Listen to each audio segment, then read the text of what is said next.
everyone, Lionheart here, and welcome to Chapter 2 of Dandelion's journey.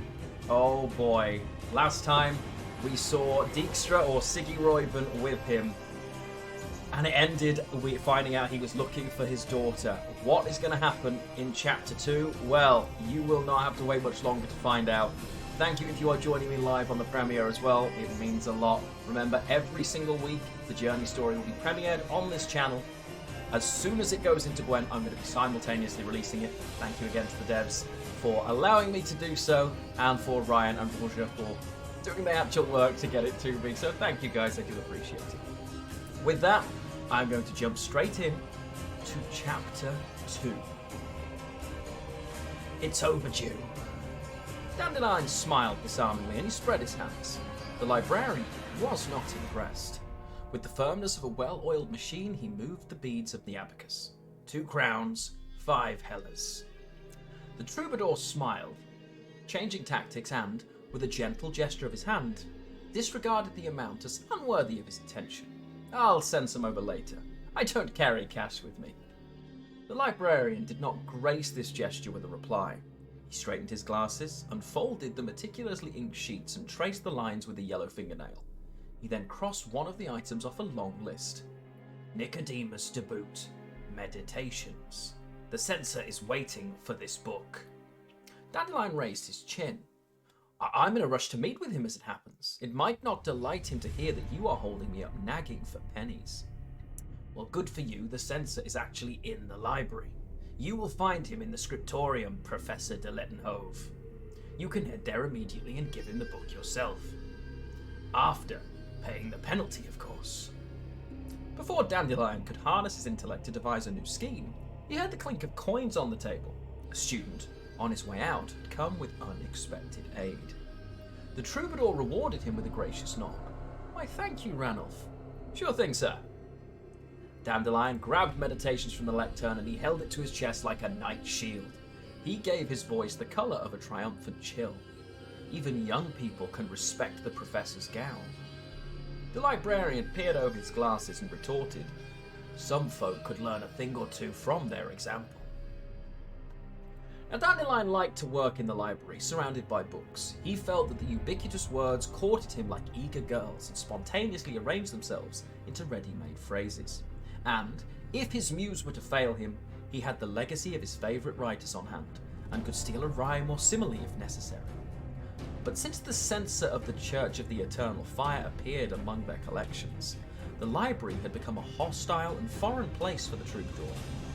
Shaven acolytes rummaged among the shelves and individual wings were closed over the night, under guise of cataloguing or conservation.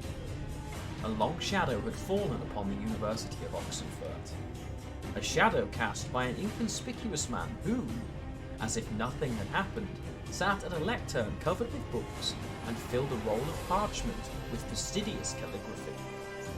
Professor de Lettenhove, it is good to see you. I was concerned for your health when you failed to appear on the faculty council. Indeed. I was in poor health, Dandelion replied, coughing nervously, covering his mouth. He still felt sick at the thought of yesterday's awakening after an all-night symposium at the Department of Alchemy. I trust you've regained your strength. Fully, I'm as grand as a golden god, Dandelion said. He felt an unpleasant aftertaste on his tongue, as if the air in the scriptorium had become stale and bitter. It's difficult to say whether it was the memory of the student moonshine or the exchange of casual pleasantries with the censor. He approached the lectern and placed the book in front of the priest. I heard you were waiting for it, and please forgive me. I have known Nicodemus since my student days, and he's like an old friend to me. It is difficult for me to part with him. The censor nodded understandingly.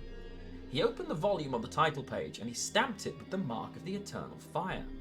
Insightful thinker, good ethics. The Church values his work. Some of it. Dandelion just couldn't help himself. And the rest? It values less. The troubadour pulled up a chair, legs scraping the floor, causing the censor to wince at the sound. So, are you refreshing the classics? In some sense. I inspect certain texts for content that may turn out to be harmful. After making selections, I transfer them to a separate collection. Harmful content. In Debut's meditations, I mean, after all, he is the first rector of this university, and some may say, a founding father.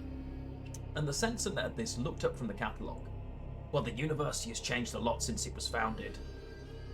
Dandelion replied, I see, unfortunately. He would have liked to say more, but he restrained himself. He'd gone off on the wrong foot and had business to attend to. I'm here about Iriana van Trufk. Ah.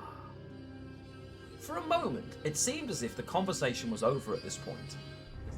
The censor slowly moved the quill across the parchment, sparing no letter of decorative swirls. But in the end, he rolled the writing into a cylinder, wiped the nib on a satin cloth, sealed the inkwell, and fixed Dandelion with the searching gaze of his grey eyes. Well, Fistek was found in Miss Van Trufsk's dormitory while cleaning. She is facing expulsion.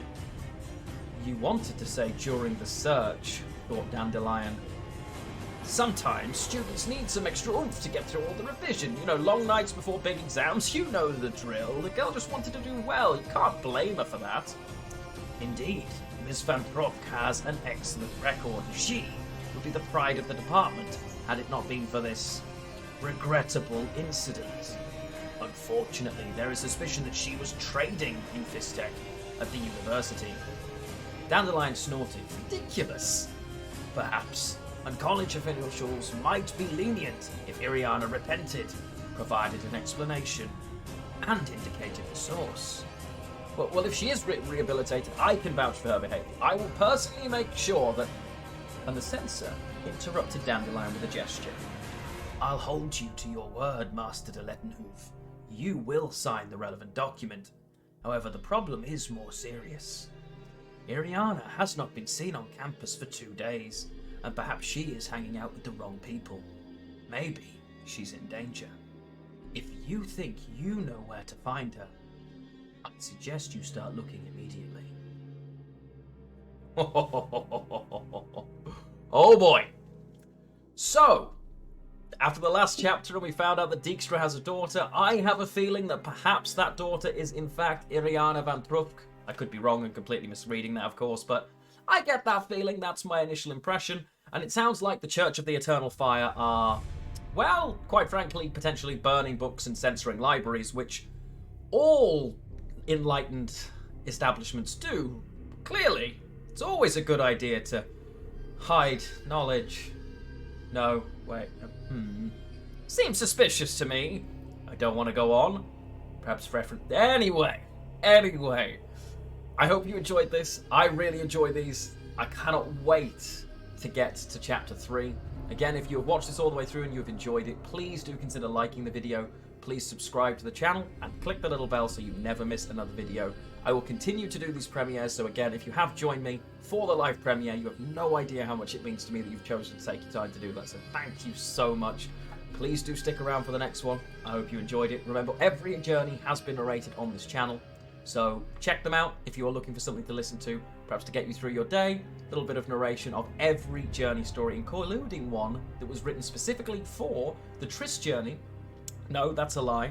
The Yen journey, sorry Triss fans, by the Fox Bride. He wrote me an entire story for the Yen journey to accompany the images. You've really got to check that one out. He refused to write a Triss one because he's Team Yen. Boo! But anyway, thank you very much for watching. I love you all. I can't wait to see you next time. Bye, guys.